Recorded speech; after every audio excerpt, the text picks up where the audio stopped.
Assalamualaikum warahmatullahi wabarakatuh. Di video kali ini saya akan memaparkan materi mengenai uji normalitas data.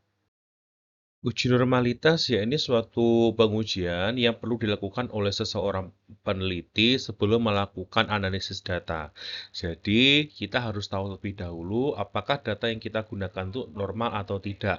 Karena kalau misalkan memang datanya yang digunakan itu data normal, datanya mengikuti distribusi normal, maka pendekatan metode yang digunakan dalam analisis yakni metode parametrik. Sementara jika nanti hasil analisis pada uji normalitas ternyata datanya tidak berdistribusi normal atau datanya tidak normal, maka pendekatan yang sesuai adalah non-parametrik. Jadi uji normalitas itu adalah bagian vital dalam melakukan suatu analisis di dalam suatu penelitian. Nah, untuk melakukan uji normalitas itu sendiri ada berbagai macam metode. Ada Shapiro-Wilk, ada Lilliefors, ada Anderson-Darling, ada Ryan-Joyner, ada Kolmogorov-Smirnov, Jarkebira, dan sebagainya. Pada video kali ini saya akan memaparkan lebih lanjut mengenai bagaimana langkah analisis uji normalitas data dengan menerapkan metode uji Lilliefors. Berikut ini adalah hipotesis dari uji normalitas dengan menerapkan data uji Lilliefors, yakni pada bentuk H0-nya, yakni data berdistribusi normal. Sedangkan pada H1 berarti kebalikan dari H0 atau lawan dari A0, yakni data tidak berdistribusi normal. Jadi memang template-nya seperti itu ya. H0 itu data berdistribusi normal, sedangkan H1 itu data tidak berdistribusi normal sebagai lawan dari H0. Kemudian alfa, langkah selanjutnya adalah statistik uji. Jadi kalau misalkan kita mempelajari materi sebelumnya, ada yang kita kenal ada Z hitung, T hitung, Chi-square hitung, F hitung, ya. Maka pada uji Lilliefors ini juga kita menggunakan statistik uji yang disebut dengan L hitung. Nah, proses di dalam L hitung teman-teman dapat lihat pada slide ya, pada video ada langkah-langkah analisis uji Lilliefors. Jadi, langkah yang pertama adalah data harus diurutkan terlebih dahulu dari data terkecil hingga terbesar. Kemudian, setelah kita urutkan datanya, kita cari nilai rata-ratanya. Kemudian juga dicari nilai standar deviasi dari data tersebut. Selanjutnya, setelah kita menghitung rata-rata dan standar deviasi, kita mencari nilai Z-score ya. Z-score itu rumusnya adalah X min rata-rata dibagi standar deviasi. Jadi data-data yang ada itu ya, data yang kita analisis itu dikurangi rata-rata, hasilnya dibagi standar deviasi.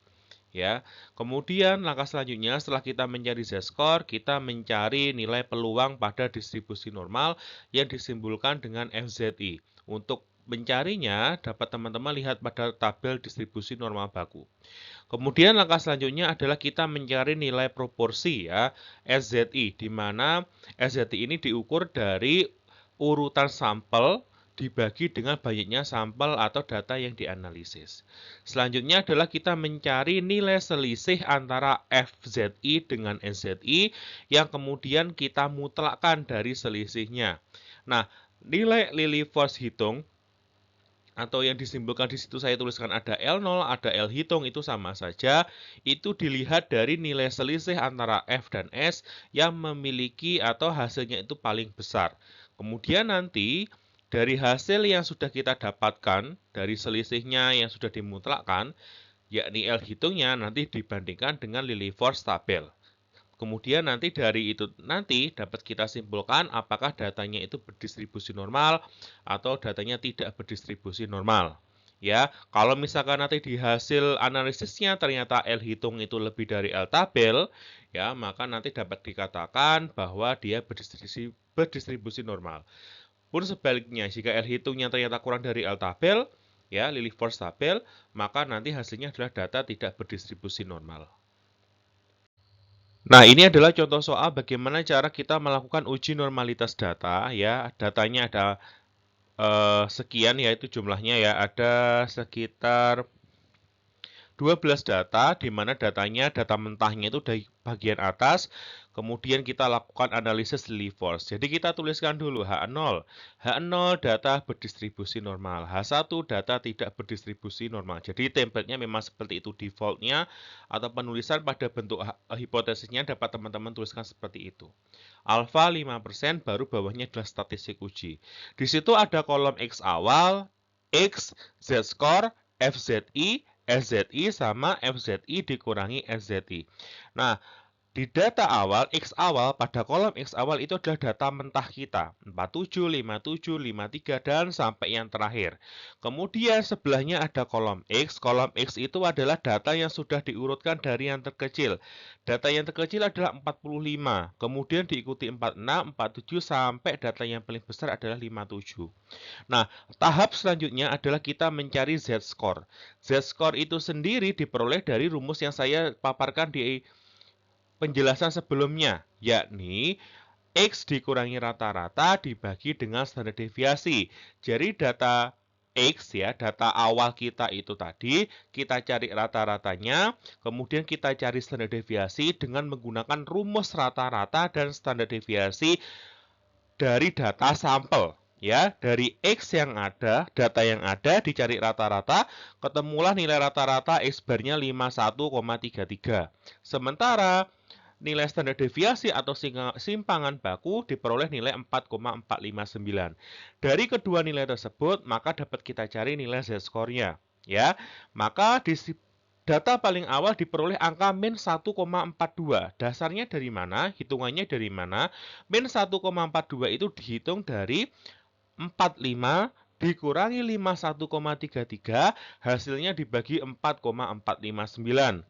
Bawahnya, min 1,20 diperoleh dari mana? Dari 46 dikurangi 51,33 dibagi 4,459. Dengan proses yang sama, maka kita dapat cari nilai yang paling besar yakni 57, di mana Z-score-nya adalah 1,27. Nah, 1,27 dihitung dari mana? Dari 57 dikurangi 51,33, hasilnya dibagi 4,459. Nah, selanjutnya setelah kita mencari Z-score, kita mencari FZI yang kita peroleh dari tabel distribusi normal baku. Jadi kalau misalkan nanti nilai Z-score-nya min 1,42, nilai probability-nya adalah 0,0775. Nah, itu diperoleh dari tabel normal baku. Nanti akan saya tunjukkan bagaimana cara mencari FZI. Min 1,2 ya, itu kalau diperoleh dari tabel normal adalah 0,1151. Sampai yang bawah di mana 1,27 ya, maka nanti nilai FZI-nya adalah 0,898. Langkah selanjutnya adalah mencari SZI. SZI itu dihitung dari urutan data dibagi banyaknya data. Maka nanti kalau di dalam tabel ya, itu kenapa kok ketemu 0,08333? Itu kan urutan pertama. Jadi 1 dibagi banyaknya data. Ada 12, 1 per 12. Maka nanti ketemu 0,08333 sekian. Bawahnya ada 0,166667. Dapatnya dari mana?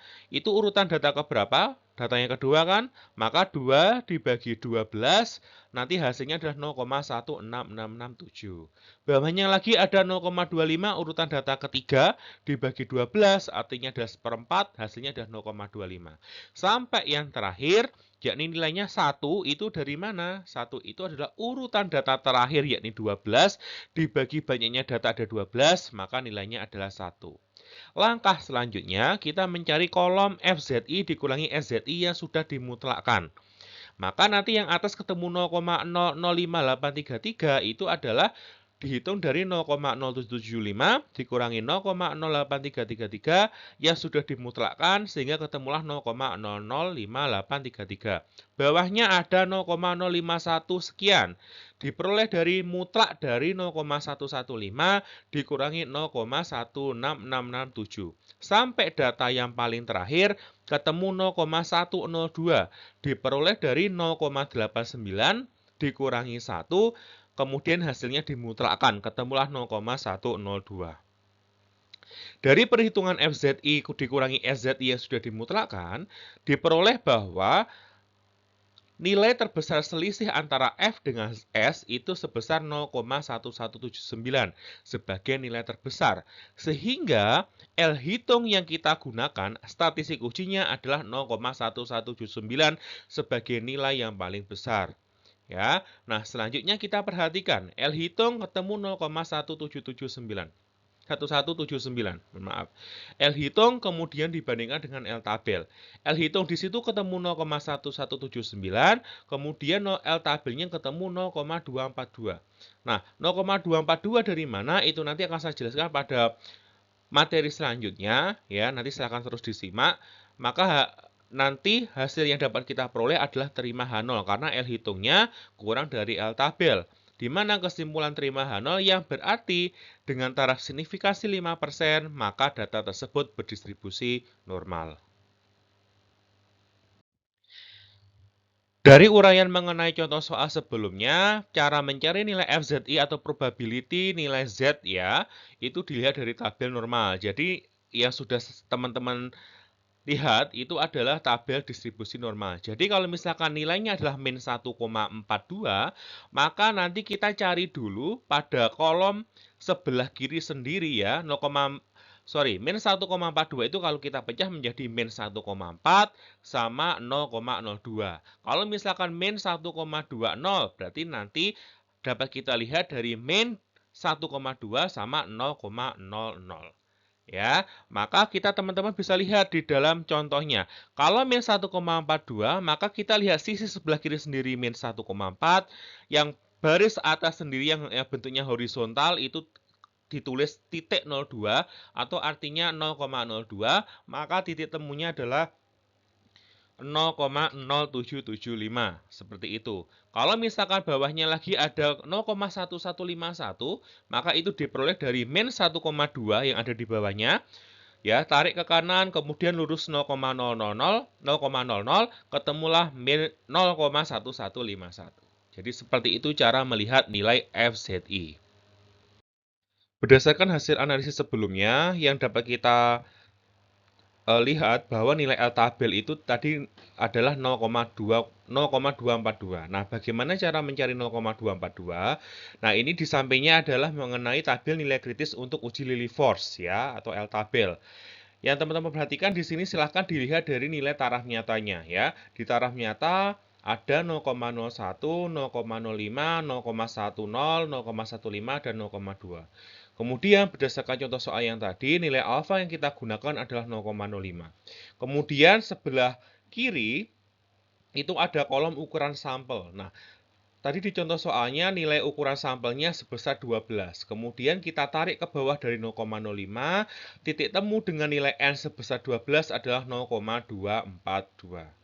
Ya, seperti itu. Jadi caranya sangat mudah sekali.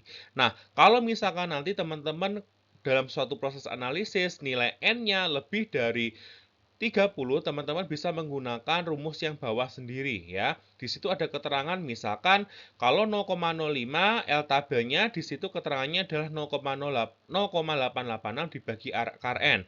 Jadi kalau misalkan N-nya 40, teman-teman bisa hitung secara mandiri 0,886 dibagi akar 40. Kalau misalkan N-nya lebih dari 30. Ya, atau misalkan teman-teman di sini tidak ada keterangan kalau misalkan angkanya terletak antara atau ukuran sampelnya terletak antara 25 sampai 30, misalkan 26, 27, 28 itu kan nggak ada. Maka teman-teman nanti bisa menggunakan metode yang namanya interpolasi. Seperti itu. Itu adalah caranya bagaimana kita melihat nilai tabel Lillie force. Demikian penjelasan mengenai uji normalitas data. Atas perhatiannya saya ucapkan terima kasih. Wassalamualaikum warahmatullahi wabarakatuh.